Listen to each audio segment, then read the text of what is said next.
नमस्कार सगळ्यांना, रसोई regular with विनीतामध्ये तुमचं स्वागत आहे. तर आषाढ महिना म्हटला की बऱ्याच घरांमध्ये ना अशा पद्धतीने गोड गुळाच्या कापण्या बनवल्या जातात. ह्या गोड गुळाच्या कापण्या जास्त कडक पण नाही व्हायला पाहिजे आणि जास्त मऊ पण नाही व्हायला पाहिजे. परफेक्ट गुळाच्या कापण्या कशा बनवायच्या तर इथं बघू शकता तुम्ही, मी बनवलेले आहे. अगदी सहजरित्या तोडले तरी तुटले जातात आहे आणि तोंडात टाकताच अगदी सहजरित्या चावले जातात आहे.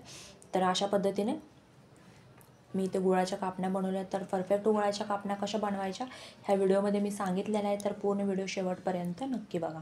त्यासाठी ना मी इथे 1 कप गूळ घेतलेला आहे, 1 कप पाणी घेतलेलं आहे, वेलची पावडर आणि पूर्ण गूळ वितळेपर्यंत आपल्याला पाणी गरम करून घ्यायचं आहे. तर इथं पूर्ण गूळ वितळलेला आहे, तर हे पाणी आपल्याला गाळून घ्यायचं आहे. जर गुळामध्ये काहीतरी कचरा विचरा असेल तर तो गाळून निघून जातो. तर अशा पद्धतीने गाळून झालेला आहे आणि थंड करून घ्यायचं आपल्याला. गाळून झाल्यानंतर तर ते मी एका भांड्यामध्ये काढून घेते आणि थंडसुद्धा झालेलं आहे गुळाचं पाणी.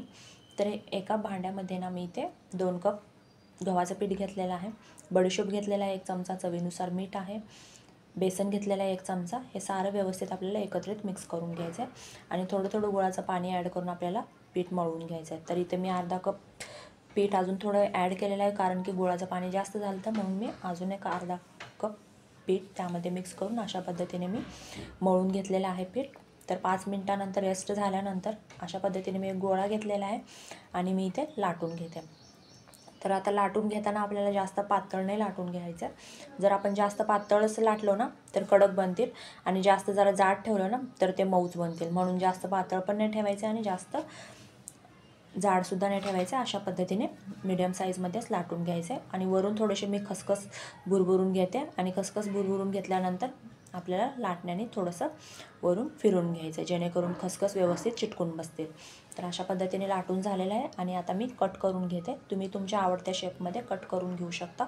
तर इथे मी चौकोनी आकारामध्ये कट करून घेतलेलं आहे. तर अशा प्रकारे मी बाकीचे सुद्धा कापण्या तयार करून घेते. तर इथं बघू शकता बाकीचे पण कापण्या मी तयार करून घेतलेल्या आहे. आणि मी इकडे तेलसुद्धा गरम करायला ठेवले होते. तेलसुद्धा आपल्याला जास्त गरम घ्यायचं नाही आणि जास्त मंद आचेवर पण तळून घ्यायचं नाही. एकदम मीडियम फ्लेमवरतीच ठेवून आपल्याला तळून घ्यायचं आहे. तर अशा पद्धतीने इथं तळून झालेले आहेत.